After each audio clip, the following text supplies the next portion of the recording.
सुंदर होता है मन सुंदर। क्या हुआ बाबा जी, आप रिपोर्ट्स को ऐसे क्यों देख रहे हैं? अहम, इस फायर डिपार्टमेंट की रिपोर्ट पर साइन कुछ प्रिंटेड सा लग रहा है, जैसे कि ये रिपोर्ट ओरिजिनल ना होकर कुछ प्रिंट निकाली हुई हो। मामा जी, हो सकता है ओरिजिनल कॉपी फायर डिपार्टमेंट के पास ही है और उन्होंने हमें ये कॉपी वाली फाइल भेज दी हो। वासु भैया, वो सब छोड़िए, पहले ये बताइए कि इसका इंश्योरेंस क्लेम हो सकता है या नहीं। जीजा जी, रिपोर्ट के मुताबिक आग तो डीए के कारण ही लगी। वैसे क्लेम मिलना तो मुश्किल है, पर एक बार कोशिश करके देख लेते हैं। देखा, तुम्हारी एक छोटी सी लापरवाही की वजह से कितना बड़ा भुगतान हमें भरना पड़ेगा। कारोबार में एक छोटी सी चूक प्रथम इंसान को अर्श से फर्श पर ला सकती है। सीखो अपने बड़े भाई से, कैसे और कितनी जिम्मेदारी के साथ काम करता है ये। अब पापा को कैसे बताऊं कि इस आग और नुकसान का असली गुनहगार प्रथम नहीं मैं हूँ। आई थिंक मुझे सच बता देना चाहिए।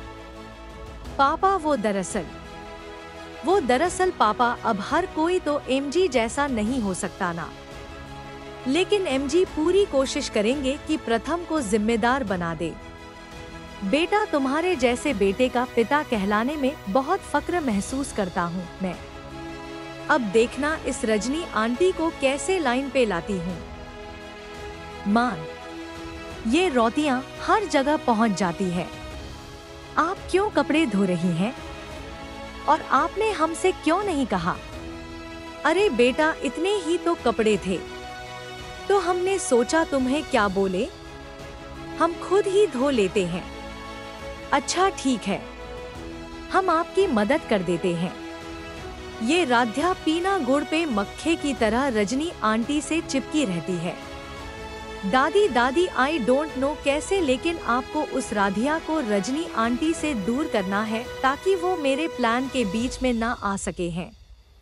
लेकिन तुमने प्लान क्या बनाया है, बहुत जल्द पता चल जाएगा, लेकिन अभी के लिए आपको उस राधिया को रजनी आंटी से दूर रखना है। ठीक?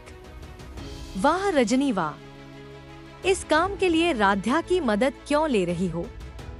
अरे एकता, ज्योति, उर्मी सबको बुला लेती, इतना कठिन काम क्यों कर रही हो? नहीं दादी, माँ ने हमें नहीं बुलाया था, हम खुद ही उनकी मदद करने आए थे। बस बहुत हो गई तुम्हारी काम चोरी।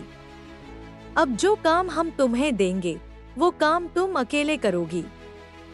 उर्मी दीदी, आप आज नहाई नहीं हो क्या? हाँ, इतनी गंदी बदबू आ रही है आप में से।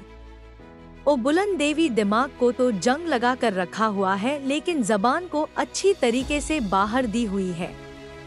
ये बदबू मुझ में से नहीं, इस गोबर में से आ रही है। सुनो, इसमें एक में चिकनी मिट्टी है और इसमें गोबर है। चूल्हा बनाना है चिकनी मिट्टी से और उसके बाद गोबर से उबले बनाने हैं।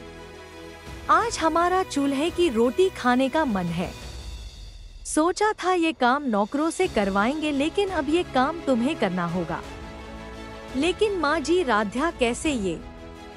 बस तुम्हारी लाडली बहू को कुछ कहा नहीं कि बस सास तरफदारी कर देती है।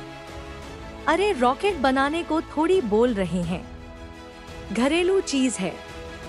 नहीं पता तो इंटरनेट पे सीख ले, लेकिन करेगी खुद ही। और सुन लो तुम सब, कोई भी इसकी मदद नहीं करेगा। नहीं तो हम ये गोबर की बाल्टी उसके ऊपर उड़ेल देंगे। हम अपनी तरफ से बनाने की पूरी कोशिश करेंगे। ये देखो, वहाँ बनेगा चूल्हा। चलो। अरे हमारा मुंह क्या देख रही हो? जाओ जल्दी शुरू करो काम। ये दादी भी कमाल करती, खुद भैंस को गोबर के काम में लगा दी। खैर, मैं अपना प्लान शुरू करती हूँ। माँ ने सख्त तुम पे निगरानी रखने के लिए कहा है। अगर कोई भी तुम्हारी मदद के लिए आया ना तो उसकी पीठ और मेरा डंडा होगा। उर्मी बुआ जी, दादी का कहा हमारे लिए पत्थर की लकीर है, इसलिए हम किसी की मदद लेके उनका अपमान कभी भी नहीं करेंगे। हाँ हाँ, जुबान कम और हाथ ज्यादा चला।